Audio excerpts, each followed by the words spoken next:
जय हिंद दोस्तों, वंदे मातरम। आजकल राजनीति जो है, जो पहले का राजनीति था उससे बिल्कुल चेंज होते जा रहा है और दिशाहीन होते जा रहा है, गलत दिशा में जाते जा रहा है। अब नेताओं का बस एक ही काम बच गया कि जाति को जाति से लड़ाना। अगर कोई जात पात नहीं मानता है तो उसका जात खोज के निकालना और उसको एहसास दिलाना कि तुम इस जाति के हो। बड़े जाति को छोटे जाति से लड़ा देना, छोटे जाति को दूसरे जाति से लड़ा देना, मतलब एक समकक्ष जाति को, किसी भी जाति को अस्थिर नहीं रहने देना।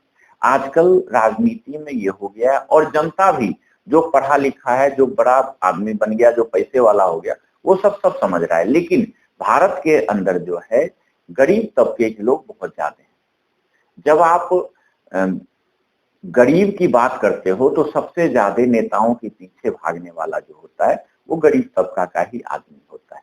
और जब देखता है कि देश में शांति आने लगता है तो नेता ऐसा कुछ कर देता है कि आपस में विवाद बढ़ जाता है, सोशल मीडिया भर जाता है और जो दोस्त होता है एक दूसरे का, वो एक दूसरे का दुश्मन हो जाता है। जी हाँ भाइयों, बिहार में अभी दो चीज बहुत तेजी से चल रहा है।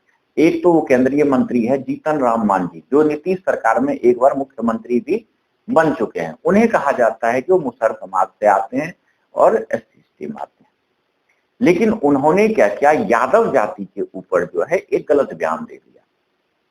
गलत बयान ये दे दिया कि यादव जाति जो है वो क्रिमिनल होते हैं, मतलब वगैरह वगैरह बहुत सारा चीज, जिसमें मैं टिप्पणी नहीं करना चाहता हूं। उससे क्या हुआ कि यादव जाति जो है वो थोड़ा सा रुष्ट हो गए।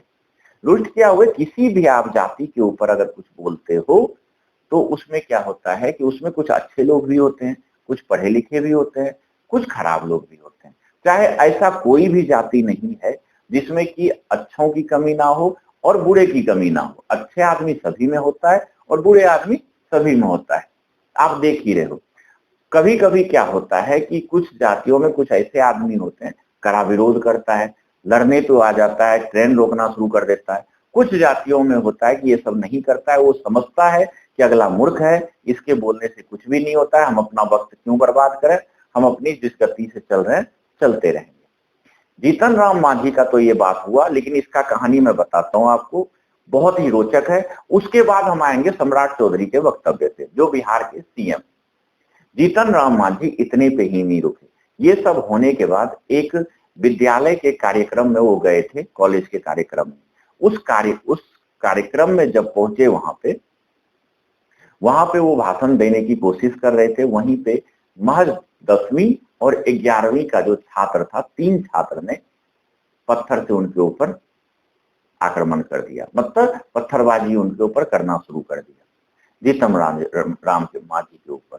जी हाँ भाइयों, और वो तीनों के तीनों जो थे बच्चे थे और वो अभी बालिग नहीं हुए थे। अगर वो नाबालिग थे इसलिए वो बच गए, अगर बालिग होते वो तो उनके ऊपर एक्ट लगता और उनकी कैरियर खराब हो जाता। लेकिन बात यहाँ आता है भाइयों, इन बच्चों को गाइड कौन कर रहा है कि इस जाति के लिए इस आदमी ने ऐसा बात बोला, तुम इसका बदला लो, तुम पत्थरबाजी स्कूल के अंदर करो। मतलब कोई तो है इनको जो है बच्चों को एक हथियार बना के उनको दिशा विहीन कर रहा है। जीतन राम मांझी ने गलत बोला, इसका तो हम समर्थन नहीं करते हैं, लेकिन जिस किसी ने बच्चों को हथियार बनाया वो भी गलत किया। अभी वो 3 बच्चों में से 2 बच्चे पकड़े गए हैं, 1 बचा हुआ है, लेकिन FIR जो हुआ है वो 10 बच्चों के ऊपर हुआ है और पूरे पूरे यादव समाज से आते हैं।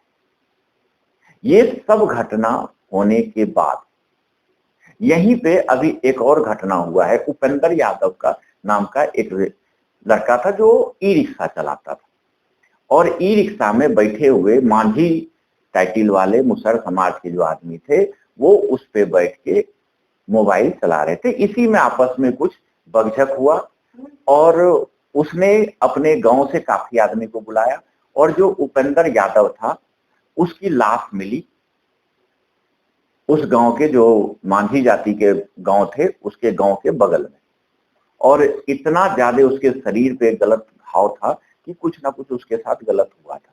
तो अब जनता ये बोल रही है कि आपने जीतन राम मांझी को, कि आपने तो यादव समाज के लिए ऐसा बोल दिया, तो अभी जब आपके मांझी समाज ने ऐसा किया है तो उनके लिए आपका मुंह से क्यों नहीं खराब शब्द निकल रहा है।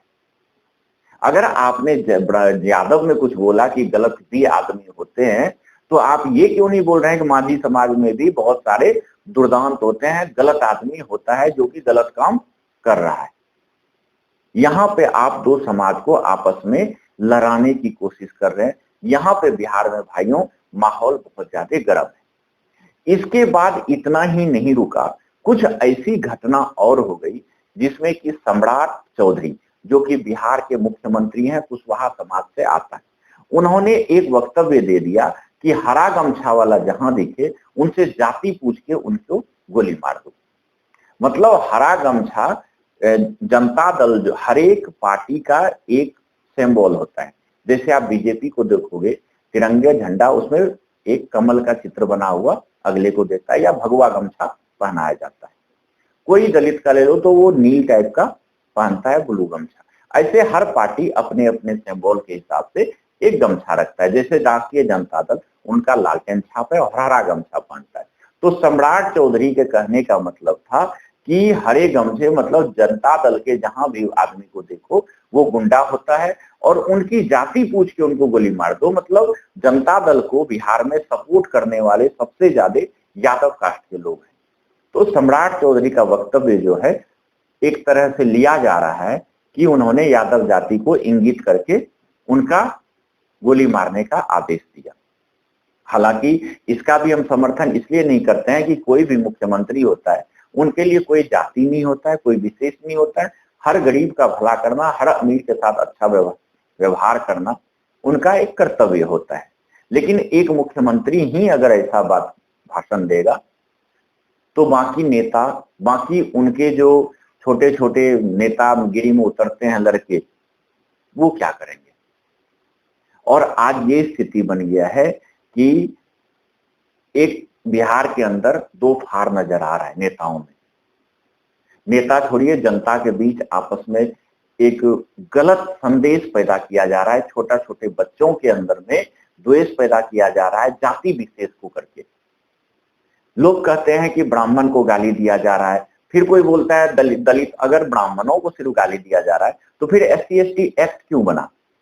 SC/ST एक्ट इसलिए बना कि दलितों को लोग गाली दे रहे हैं, इसलिए गाली ना दे, उनके जाति सूचक बात उन पे ना करे, इसलिए एक्ट बना दिया गया। फिर यादवों को बहुत हेय दृष्टि से देखा जाता है। बीच में ऐसा आया था कुशवाहा को नहीं देखा जा रहा था। मतलब सब नेताओं का क्या है, जिस तरफ से उनका उल्लू सीधा होता है उस तरफ वो घुस जाते हैं।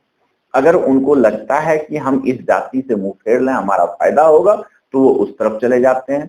अगर उनको लगता है कि इस जाति को नीचे गिराने से या एक दो कैंडिडेट खड़ा करके गाली दिलवाने से हमारी पार्टी को आगे फायदा मिलेगा, तो वो शुरू कर देते हैं और एक दूसरे को लड़ा देते हैं। अगर जीतन राम मांझी अपने मांझी समुदाय या वो जैसे इलेक्शन लड़ते हैं और बोलते हैं कि हम मुसहर समाज मांझी समाज के नेता हैं और उनके लिए ही हम इलेक्शन लड़ते हैं, अगर उनके लिए लड़ते हैं तो उनकी स्थिति देखिए आप। जो अभी मंत्री पद है या सांसद या विधायक उनके बने, जीतन राम मांझी ने सिर्फ मुसहर समाज का वोट लेता है, लेकिन एक भी मुसहर समाज को आगे वो बढ़ने नहीं देते हैं। क्योंकि उनका देखिए खुद केंद्रीय मंत्री, उनका बेटा, बेटी, दामाद, यहां तक कि समधी और समधिनी, वो सब नेता है और सब इन्हीं के टिकट पे हैं और इन्हीं के पार्टी से हैं और अभी NDA का वो हिस्सेदार है।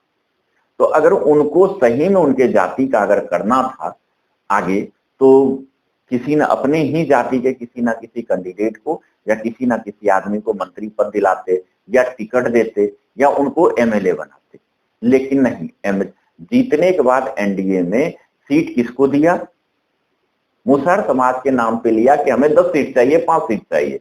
और सीट मिलने के बाद उन्होंने जिताया किसे? अपने बेटे को, बेटी को, दामाद को, दामाद के भाई को, दामाद के बहन के पति को, समधी को, समधिनी को। मतलब सारे के सारे इतने ऊपर पहुंच गए अब कि अगले 7 पुस्तक तक उनको सोचने की जरूरत नहीं है। भाइयों, मैं आप लोगों से यही चीज अपील करना चाहता हूं कि नेता जो है कभी भी अपने ही परिवार का भला करेंगे, लेकिन हाँ, आपको जो है एक कास्ट के ऊपर दूसरे कास्ट से लड़ाते रहेंगे, अपने पीछे भीड़ इकट्ठा करते रहेंगे, जो कि उनको आगे बड़े बड़े नेताओं के साथ जगह मिलते रहे, क्योंकि भीड़ अगर इनके साथ नहीं रहेगा तो इनको आगे बढ़ने में दिक्कत होगा। इसलिए आपको भीड़ के रूप में यूज करते रहेंगे और एक जाति से दूसरे जाति को